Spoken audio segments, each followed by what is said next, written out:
bien amigos, buenos días, empezamos semana, buenos días Coleman, ¿cómo estás? Muy bien, gracias a Dios Carlos, aquí estamos una vez más acompañándoles y listos. Empezando una semana nueva con temas nuevos y puntos de reflexión. Hemos tenido, la semana anterior hemos hablado de un punto interesante que es la familia y nos ha hecho reflexionar acerca de la importancia de la familia como tal. Pensando posiblemente que es como el origen de todas las enfermedades que se puedan llegar a presentar. El tema de hoy se llama hipocondria o hipocondriacos, que son personas que padecen de enfermedades reales o imaginarias. Sin embargo, vemos que como trasfondo trae la ansiedad. El hipocondriaco generalmente maneja niveles altos de ansiedad. Y nosotros estamos hablando también de un tema interesante que tiene que ver con la familia, que es el centro de equilibrio de una persona en la fase formativa, cuando nace, cuando necesita el equilibrio y la seguridad que le brinda una familia estable. Esto tiene que ver con lo que vamos a hablar hoy y tiene que ver con la forma como vamos a vivir. No podemos decir que todo es culpa de una familia, no vamos a pensar que una familia disfuncional es la causa de todos mis problemas, porque entendemos claramente que yo tomo la decisión acerca de cómo enfrentar mi vida. Sin embargo, no podemos desconocer también que es algo que influye directamente en el desarrollo físico, emocional y mental de un individuo. Pero bueno, ¿qué te parece si empezamos hoy con una oración y nos vamos a nuestro programa que llama la atención? Vamos a comenzar entonces. Padre, gracias Señor por este día, gracias Dios porque hoy podemos estar aquí y podemos acudir a ti Señor en oración, te pedimos por nuestros oyentes, te damos gracias Señor por esta emisora y mi Dios queremos pues, ser de bendición Señor, te damos gracias en nombre de Jesús, oramos, amén. Bueno, orar pues es hablar con Dios y esa es la parte que siempre hacemos, invitar a Dios a que tenga participación. Creemos que Dios ha tenido control de este programa en el tiempo que llevamos acá. Estamos seguros y convencidos que este programa ha buscado como objetivo principal glorificar a Dios a través de esta emisora y llegar a sus hogares con una propuesta de radio diferente, en la cual podemos mezclar la salud, pero también los principios bíblicos para tener una vida mejor. Hoy, hablando de principios, ¿tenemos algún versículo principal que quieras compartirnos? Claro que sí, mira, tenemos un versículo, pues es cortito, pero es de esos que con poco pegan. Dejan pensando. Dice Pablo en 1 Corintios 16:13, dice, velad, estad firmes en la fe, portaos varonilmente y esforzaos. Wow. Muy bien. Ok, somos personas que podemos y queremos ser moldeados a través de la palabra de Dios. Pero en obediencia nos vamos a ir a un corte y vamos a regresar.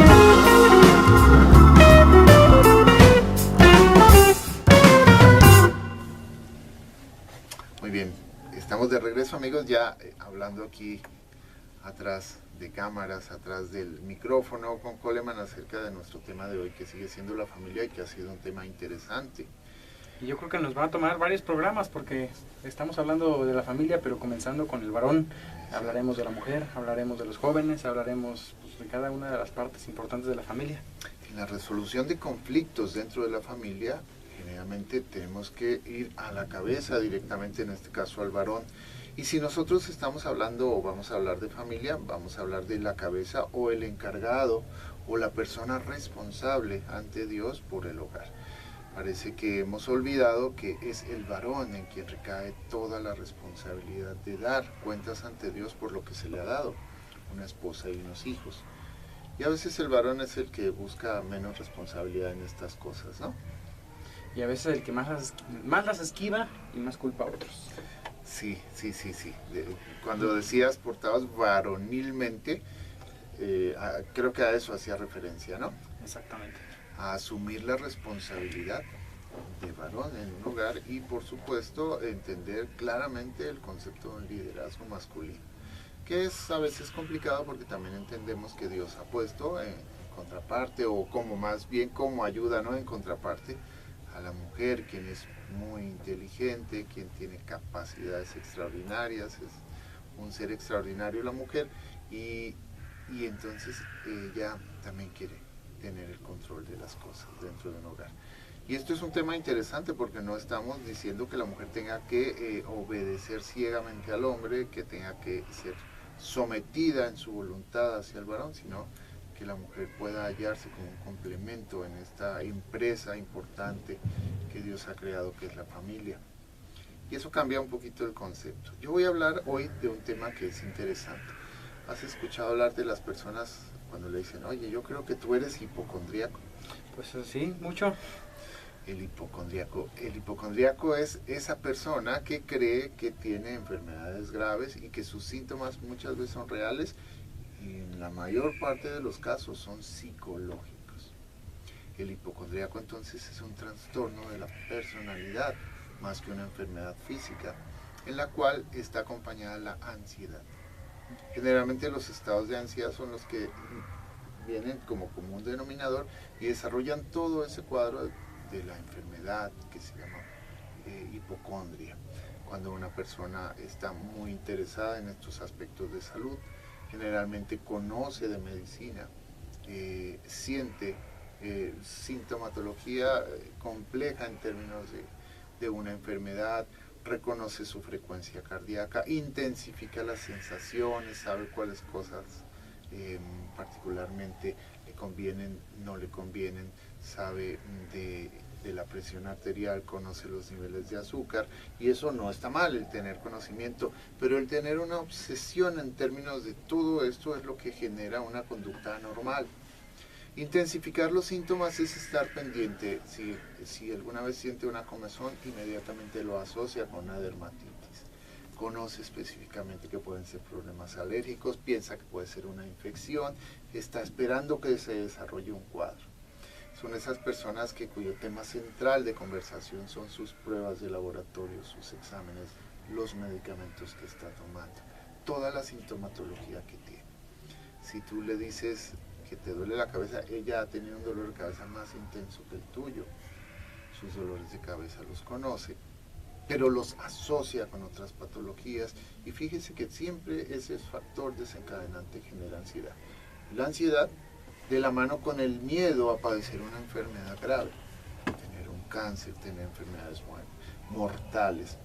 Y entonces estamos viendo que estamos asociando mucho las emociones con las patologías. Podríamos llegar a decir que una persona hipocondríaca puede llegar a somatizar, es decir, a generar cuadros reales, ¿no?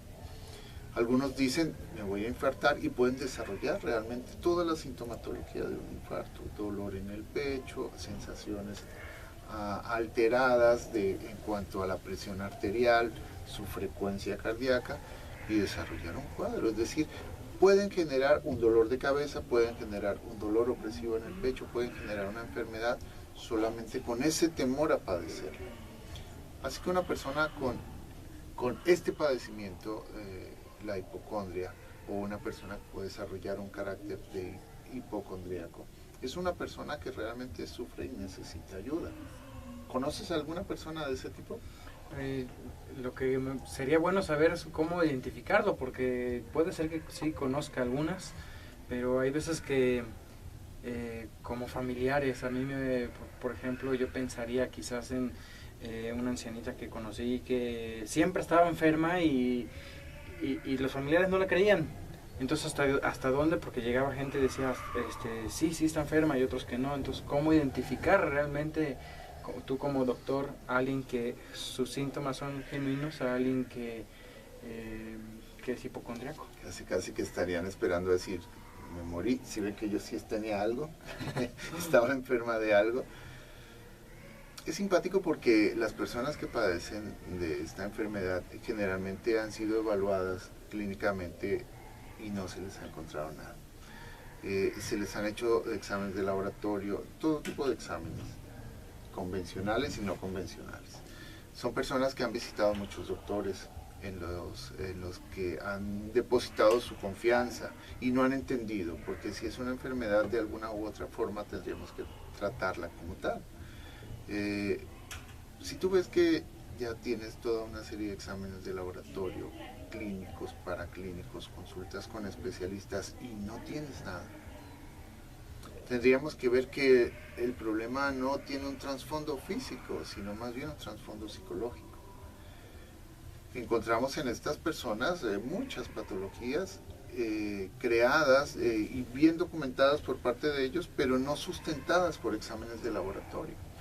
Entonces hay algo que no funciona, porque si una enfermedad se presenta y es real, también tiene que tener unas secuelas físicas que lo puedan mostrar o demostrar. Sin embargo, no ceden tan fácilmente. Aunque los exámenes muestran que no tiene nada, ellos insisten que padecen de una enfermedad grave. Ansiedad y temor van de la mano. La ansiedad generalmente desencadena toda esta sintomatología. No sé si son personas que de un momento a otro no pueden soportar ciertas presiones, y dentro de las presiones está la necesidad de aceptación, que quieren ser amadas, que quieren también en un momento determinado tener control de otras personas a través de su enfermedad. Es decir, son personas que son hábiles, y no vamos a decir en la maldad, porque uno podría pensar que son personas que quieren manipular a otras inventando síntomas. No, digamos que son enfermedades reales pero psicológicas, y están buscando una atención excesiva de parte de las personas. Yo creo que eso también es algo que muchas veces se juzga de este tipo de personas, que están inventándolas por llamar la atención. Entonces sí puede haber gente que inventa para atraer la atención, pero entonces el hipocondriaco no es que lo quiere inventar porque quiere inventarlo. Está demostrando que tiene una carencia, una necesidad. Él está convencido de que está enfermo. Así es. Y lo que está buscando es precisamente suplir esa necesidad. Por eso vemos que en la Biblia, en la palabra de Dios, podemos encontrar respuesta a este padecimiento. ¿Qué podríamos pensar cómo sería el manejo de un paciente de este tipo? Primero es reconocer que tiene un padecimiento real. Es decir, hay una necesidad que no ha sido suplida y que tiene que cubrirse en este paciente. ¿Cómo lo podríamos ayudar? Bueno, a mí me parece, y veía en algunos libros, particularmente en manejo de personas con hipocondria, que deben ser manejados con algunos medicamentos ansiolíticos. Recuerda que lo que desencadena el cuadro es la ansiedad. Entonces el uso de ansiolíticos podría ser de gran ayuda en estos pacientes. Pero mire, hay otra cosa, este paciente necesita un apoyo. Por parte de la familia, claro que sí, pero también por parte de un profesional. Por parte de la familia, ¿cómo podemos ayudar a este paciente? Bueno, nosotros muchas veces le hacemos la segunda a este paciente enfermo. ¿Por qué? Porque en el entorno familiar se habla de enfermedades todo el tiempo, se habla de medicamentos todo el tiempo. Hay una conducta enfermiza en general en este grupo de personas, ¿no? Todos les duele la cabeza, todos... Son esas casas que tienen toda una farmacia en un cajón. En un cajón. Habría que tener cuidado, porque yo creo que muchos de nosotros puede ser que podamos identificar eso, ¿no? Yo creo que sí, habría que ver cuántos medicamentos tienes en tu... No es que no le pongas atención, fíjate, yo no invito a nadie a que sea cruel con su paciente. Quiero que entiendan que hay una enfermedad real que se debe tratar, pero no ayudamos haciéndole segunda, diciéndole: si te duele, a mí también me duele, si yo también he tomado esa medicina, yo también me hice estos exámenes, y los temas médicos se extienden en esta familia. Tendríamos que establecer más bien principios de: no vamos a hablar de esas cosas, ¿no? Vamos a buscar ayuda profesional, pero no vamos a seguir con esta historia. Es como cuando en una familia todas las historias son de terror, todas las historias son de temor, y encontramos una familia temerosa. ¿Por qué? Por asociación, sí, claro que sí. Por imitación, claro que sí. Yo conozco familias en las cuales lo que prevalece son las enfermedades, ¿no? Ese es un patrón o una cadena que habría que romper. ¿Cómo? Enfrentando. Si tú tienes un problema de alcoholismo, no vas a tener botellas en tu casa, vas a quitar botellas de tu casa. Si hay alguien que está luchando con el alcoholismo, pero tú no, pues no le dejas una botella ahí a la mano, porque es una tentación. Realmente tendríamos que cambiar un poco la actitud en cuanto a la forma de tratarse. Todos tenemos que cambiar. Por otro lado, el uso de ansiolíticos nos va a ayudar, y finalmente es esta partecita que nosotros mencionamos mucho en la clínica, que se llama la teoterapia. En realidad, una persona con hipocondria está manifestando una necesidad que tiene que ser suplida. Y de eso podemos ver como familia, en nuestro siguiente bloque, que Dios puede suplir esas necesidades. Solamente tengo que creer y esperar. Pues vámonos a un corte y regresamos.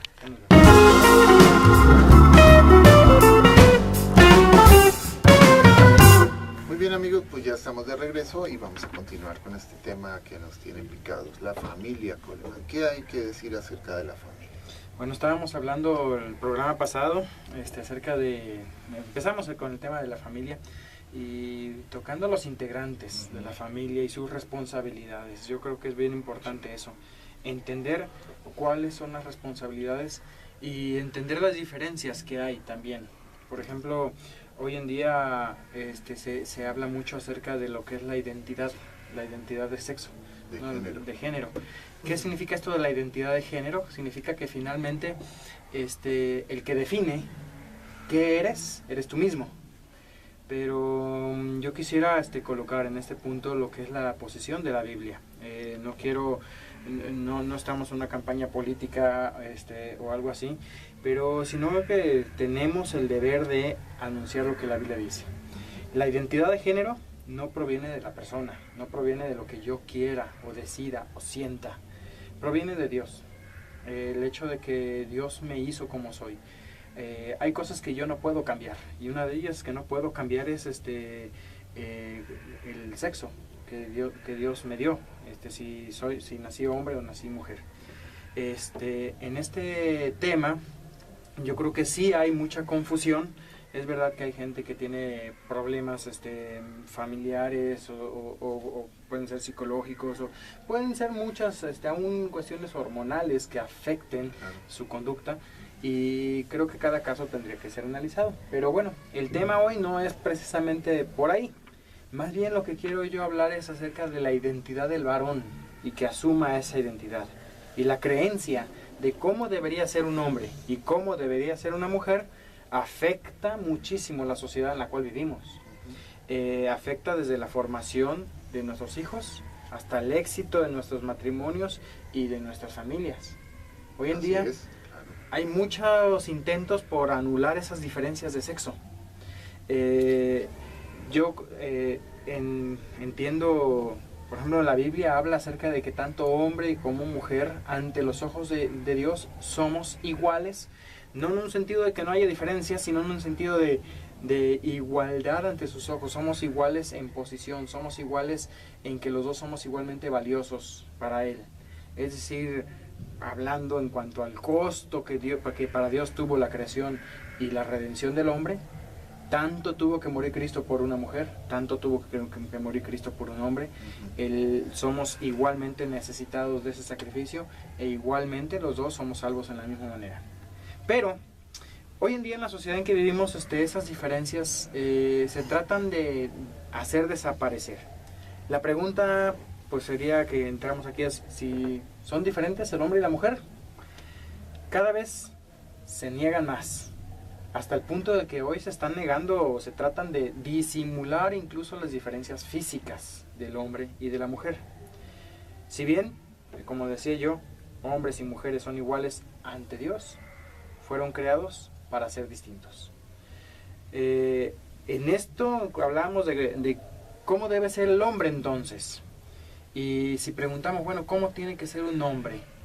Nuestra cultura, y hablamos de una cultura machista en la cual crecimos y aún yo creo que somos como una cultura medio extremista, porque somos por un lado muy machistas y por otro lado muy feministas.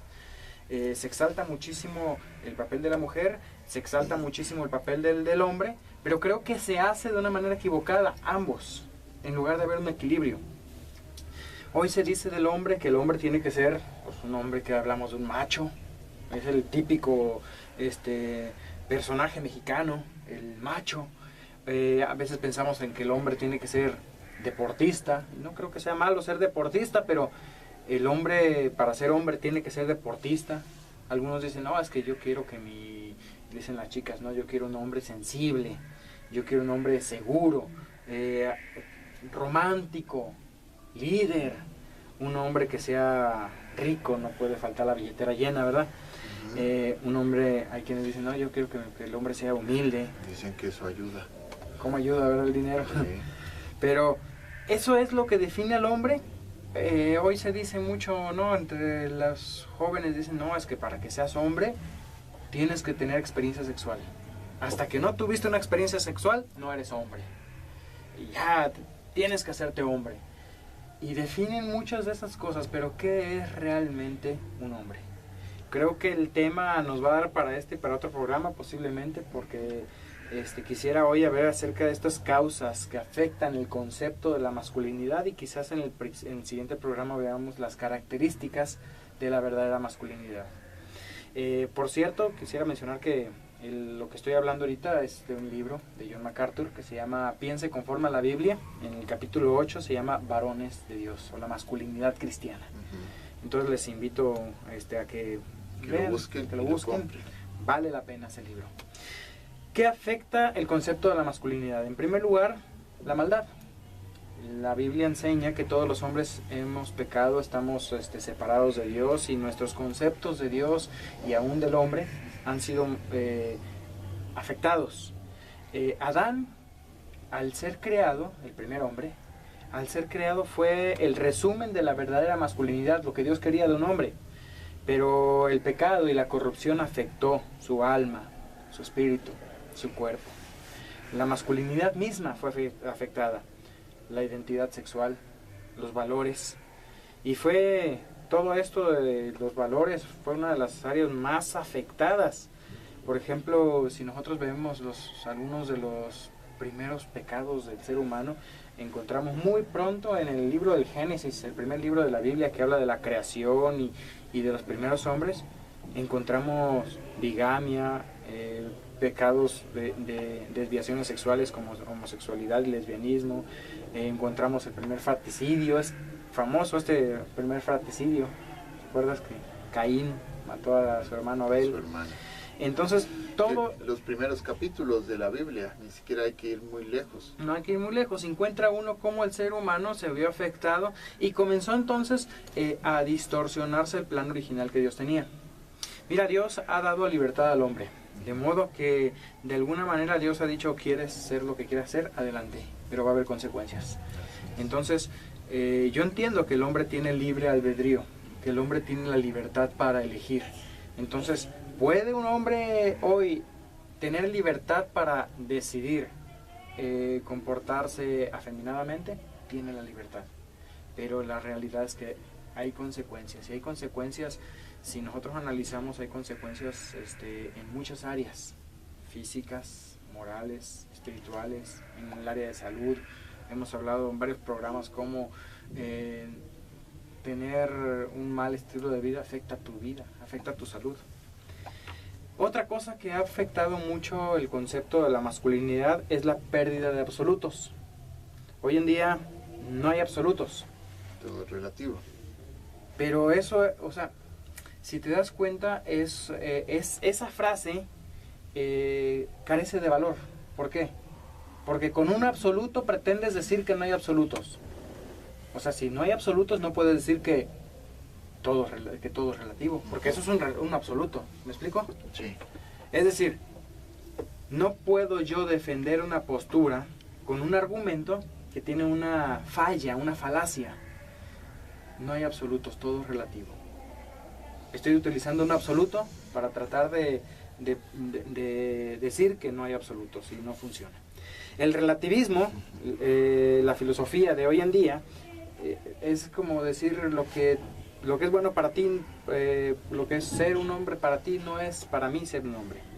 Pero vamos a encontrar qué es lo que la Biblia enseña, y yo creo que eso se encuentra y se disfruta ese plan.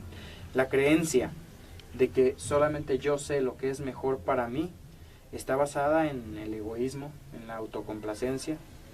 Y algunos dicen, bueno, es que cómo va a ser pecado disfrutar de lo que Dios me dio. Pero eso te va a afectar.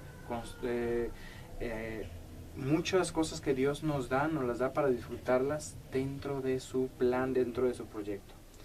Hoy también se ha abandonado mucho las verdades de la Biblia, que es la única manera de saber con certeza quiénes somos, para qué existimos. Y la Biblia es, como lo mencionamos en un momento, es el manual de instrucciones de Dios de mi vida.